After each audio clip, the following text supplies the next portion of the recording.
Sa mga negosyo naman guys, eto sa mga negosyante lalo na kung nag-fail yung business niyo dati guys, makaka-recover yung mga, negosyo niyo mga ka-pixie 'no, makakabawi. Lalo na kung, kumbaga parang nasa bingit na kayo ng pagsasara, gusto niyo na magsara ng negosyo, gusto niyo na mag-give up, gusto niyo ng itigil, guys 'no, parang mare-revive yung mga negosyo niyo mga ka-pixie and makaka-recover kayo, guys. Lalo na kapagka collaborate kayo 'no, collaboration yung nakikipag-work kayo sa ibang tao malaki yung magiging ambag nila para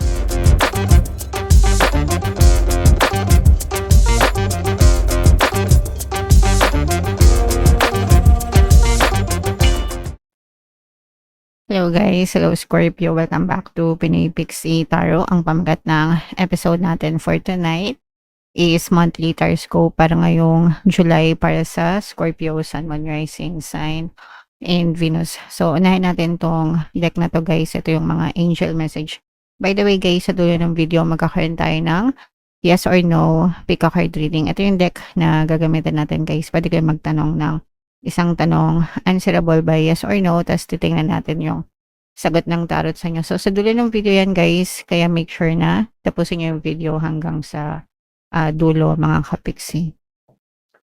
So, ito, mga angel message for you guys.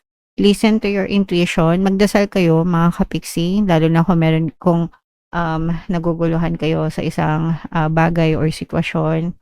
Magdasal kayo, humingi kayo ng gabay, tapos makinig kayo sa intuition nyo. Kasi yung intuition nyo guys, or intuition natin, yan yung pamamaraan ng mga gabay natin para magabayan tayo sa tamang landas, pagsagot, no? Pagsagot, pagtugon sa mga pangangailangan natin para hindi tayo mapahamak, guys, okay? So, you can never go wrong with your intuition kasi divinely guided talaga yan. Kaya, make sure na magdadasal kayo kung kailangan nyo magdesisyon, guys. Another message. Wow. So, ito naman ay sa pag-ibig, mga kapiksi. Ibig sabihin, maganda yung energy nyo sa romantic relationship, guys. Kung kayo ay mga single and nagdadasal na sana dumating ang tamang person sa inyo, huwag kayong mag-alala kasi dadating yan. And kung kayo naman ay currently in a relationship na, maaaring mas maging maganda yung takbo ng inyong relationship, mga kapiksi. Alright? And another message, improving health. So, ito guys, importante to syempre. Gusto natin na maganda talaga yung kalusugan natin. So, alagaan yung katawan nyo. And kung meron kayong mga sakit or karamdaman, ibig sabihin nag-i-improve na rin yung overall health nyo. Pero this is something na wag nyong i-take for granted guys. Make sure na kung kailangan nyong magpa-check up or magpa-doktor, gawin nyo mga kapiksi para hindi na lumala yung mga sakit nyo, guys, okay? Alright. So, i-mind nyo na to guys, itong romantic relationship and itong improving health guys. I-claim nyo na, i-mind nyo na sa comment section. So, ito naman guys, yung ating love message from your person. Tingnan natin kung anong gustong sabihin sa inyo ng person nyo. Kung ano lang yung makaresonate sa inyo guys. Take that message mga kapiksi. Huwag ka sanang magbabago. So, yan yung mensahe ng person mo. Kung ano ikaw sa kanya ngayon or kung gaano mo siya minahal or pinakasamahan, para sa kanya, sana huwag ka magbago sa kanya. Okay? Another message, sana maging masaya ka. So, kung ano man yung dahilan niya, bakit niya nasabi yun, gusto ng person mo na maging masaya ka. Whether in a relationship pa kayo or magkahiwalay na kayo for some reason or kung hindi na kayo nagkikita or nag-uusap, gusto ng person mo na sana maging masaya ka pa rin mga kapiksi. And another message, nagsisisi ako sa lahat ng nagawa ko. So, pwedeng yung iba sa inyo hiwalay, ghosted, no communication, no contact, and maaring yung person mo yung may kasalanan, pero nagsisisi siya. Kahit hindi niya masabi yun ng personal. Guys, kasi minsan, yung salitang sorry, mahirap sabihin, lalo na kung guilty talaga yung person, mga kapiksi, sometimes dahil sa guilt, sometimes dahil din sa hiya, no? Kaya hindi sila makapag-sorry kahit na nagsisisi sila. Pero deep inside them, nagsisisi sila sa lahat ng nagawa nila and sana gusto nila na sana maging masaya ka, lalo na kung hiwalay na kayo, mga kapiksi, okey? Alright, so kung gusto niyong mag-sorry sila sa inyo, minsan kasi hindi tayo maka-move on guys kasi, um, dahil sa mga sakit na nagawa na binigay nila sa'tin, gusto lang natin marinig sila na mag-sorry, 'di ba? So puwede niyo guys pakinggan yung ating pampakonsensya subliminal. Effective 'yun guys, medyo marami na rin tayong, success stories do'n. Yung person mo hanggang hindi sila nagso-sorry sa'yo, hindi sila mapapakali. Pero kung kahit na hindi mo sila marinig na mag-sorry guys, hindi talaga sila mapapakali. So kung gusto niyo 'yun na mangyari sa kanila, mga kapiksi, hindi dahil sa, gusto niyong gumanti or hindi gusto niyong hindi mapakali sila, pero dahil 'yun sa guilt nila talaga dahil sa konsensya nila guys, okey? Pinapa-realize niyo lang na mali yung, nagawa nila, okey? Alright, so yeah, comment down below if naka-resonate kayo diyan, Scorpio. So shuffle natin 'to guys, hanapin natin yung energy ng Scorpio. Habang sina-shuffle ko 'to, panoorin niyo muna yung, video natin regarding sa ating paano mag-manifest ng abundance video course. Kapiksi, sawa ka na ba sa mga struggles at hirap sa buhay mo? Masipag ka ba at masikap sa buhay ngunit hindi ka pa rin umaasenso? Ilang beses ka na bang nag-attempt magnegosyo at mag-invest pero palagi ka pa rin nalulugi? Sa pagkakataon na ito ay maaaring may subconscious beliefs ka na nagiging balakid sa iyong pag-unlad at pagyaman. Introducing, paano mag-manifest ng abundance video course. Dito ay matututunan mong ma-overcome ang mga balakid mo para tuluyan ka ng umunlad, umasenso, sumagana, maging matagumpay, successful at maswerte sa iyong kabuhayan, pera, trabaho, negosyo sa lapi at kaperahan ng bonggang-bongga. Dali, mag-send na ng email sa pinoypixie@gmail.com at simulan na ang iyong pagyaman ngayon. Alright, so sa lahat ng gusto mag-avail ng course guys, meron tayong paano mag-manifest ng abundance video course, paano mawala ang third party, at magkaroon ng harmonious na relationship, paano pabalikin si ex or vice breakup. Sa mga interesado guys, mag-send lang kayo ng email sa pinoypixie@gmail.com. And sa mga naghahanap ng pampaswerte guys, meron tayong money shaker jar. Ito yun guys, no, super liit na bote, pero super effective, super powerful. Inaalog to guys, ang dami ng sinuwerte dito mga kapiksi. At saka ito, tsaka ito pala. Ito yung ating WhatsApp number, i-chat nyo lang ako dyan sa mga gusto mag-order. Wag na kayong magpahuli guys, ang dami ng sumasukses dyan mga kapiksi.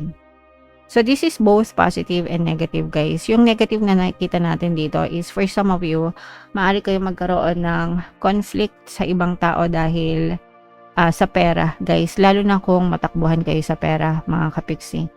Matakbuhan kayo or inutangan kayo tapos hindi kayo binayaran mga kapiksi. O kaya meron kayong pinagtatalunan sa pera guys, no? Lalo na kung if you are dealing with somebody na sugarol, mabisyo. So kunwari mga kapatid mo, kunwari nasa isang bahay kayo ganyan, o kaya magulang mo, tatay mo or nanay mo, mahilig magsugal, mahilig sa mga online gambling, ganyan, o kaya mahilig sa uminom, maglasing, yan. Nakikita natin yung mga conflict nyo, parang ang gulo-gulo, no? Ang gulo-gulo, magulo yung energy mga kapiksi, dahil sa pera, dahil sa mga problemang pera guys. Imbis na sinisinop yung pera kung saan dinadala, parang walang pagpapahalaga sa mga kinikita, no? So doon nag-uugat yung mga conflict nyo dyan sa ibang tao. Yung iba naman, sabi ko nga, pwedeng nagkakaroon kayo ng conflict dahil dun sa mga utang, no? Nagpautang ka, tapos nung sinisingil mo na, sila pa yung galit. Maraming ganyan ngayon guys, no? Sila pa yung matapang sasabihin. Kapag tawag dito, nagkukos ka ng mga mental health issue sa kanila, is yung mental health mo hindi nila inisip. Sarili lang nila yung inisip nila. Maraming ganyan akong nakikita guys, no? So walang problema na magpautang mga kapiksi, pero kailangan kilala nyo rin yung pagkatao ng mga pinauutang nyo kasi kayo din naman yung mai-stress bandang dulo, okay? So yun yung nakikita natin. Sa mga negosyo naman guys, ito sa mga negosyante, lalo na kung nag-fail yung business nyo dati guys, makaka-recover yung mga negosyo nyo mga kapiksi, no? Makakabawi, lalo na kung kumbaga parang nasa bingit na kayo ng pagsasara, gusto nyo na magsara ng negosyo, gusto nyo na mag-give up, gusto nyo nang itigil, guys, no? Parang marirevive yung mga negosyo nyo mga kapiksi. and makaka-recover kayo, guys. Lalo na kapag ka collaborate kayo, no? Collaboration, yung nakikipag-work kayo sa ibang tao, malaki yung magiging ambag nila para mabuhay ulit yung negosyo nyo, mga kapiksi, and magsisimula ulit na maging maganda yung daloy ng kita ng mga negosyo nyo. So ito ay para sa mga magre-resonate ito sa mga kapiksi natin na mga negosyante. Sa mga negosyante natin, mga kapiksi, mayroon tayong subliminal, yung pampadami ng customer para dumagsa yung kita, benta. O kaya itong manager, guys, kasi ito, marami ng negosyanteng kapiksi na nag-avail na to. Talagang nabubuhay yung mga negosyo nila. Marami akong natatanggap na success stories, guys. Hindi ko lang nasi-share pa palagi kasi busy tayo.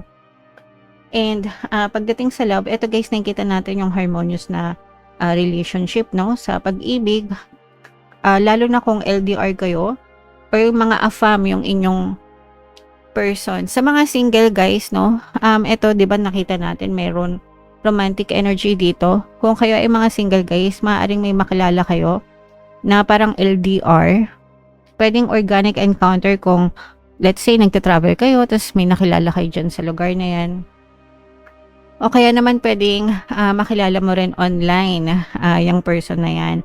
And maaaring may mag-spark na love connection sa inyo, mga kapiksi. Okay, so magre-resonate yan dun sa mga kapiksi natin na single guys, no? And talagang naghahanap ng romantic partner, mga kapiksi. Okay? So i-main-main nyo na yan, guys. Itong harmonious na relationship, itong recovery sa negosyo, guys, no? So, what else? Tingnan pa natin. Wow! So, ito guys, malakas talaga yung energy sa business. Kung kayo naman ay walang negosyo, pero nagtatrabaho kayo guys, busy din kayo sa trabaho nyo, no? Mga kapiksi, parang unti-unti rin kayong gumagawa ng sarili nyong mga achievement sa trabaho nyo guys, no? Or marami kayong overtime. Syempre, pag maraming overtime, malaki din yung bayad kasi may overtime pay kayo, guys, no? So maganda din yung kinikita ng mga kapiksi natin na nagtatrabaho. Yung iba sa inyo guys, maaaring mag-travel, parang meron kayong chance na mag-travel. Gusto nyong mag-me time, no? Me time. Ibig sabihin, gusto nyo, parang magta-travel kayo, it's either mag-travel kayo alone or with friends, no? Pero more on parang mga solo traveler ito, mga kapiksi, kasi gusto nyong mag-enjoy guys, and okay lang yan. Enjoy nyo yan kasi deserve nyo yan, mga kapiksi, basta mag-ingat lang kayo, guys, okay? Alright, so comment down below, Scorpio, if naka-resonate kayo dyan, yung mga magagandang energy, i-claim nyo na, i-mine nyo na sa comment section, Scorpio. So shuffle natin to guys. Ito yung ating yes or no pick a card reading. Huminga kayo ng malalim, tapos itanong nyo sa isip nyo yung tanong na gusto nyong malaman for July. And then, pili kayo ng isang card. Ito yung card 1, card 2, card 3. Kung card 1 ang napili nyo guys, ang sagot sa tanong nyo ay yes.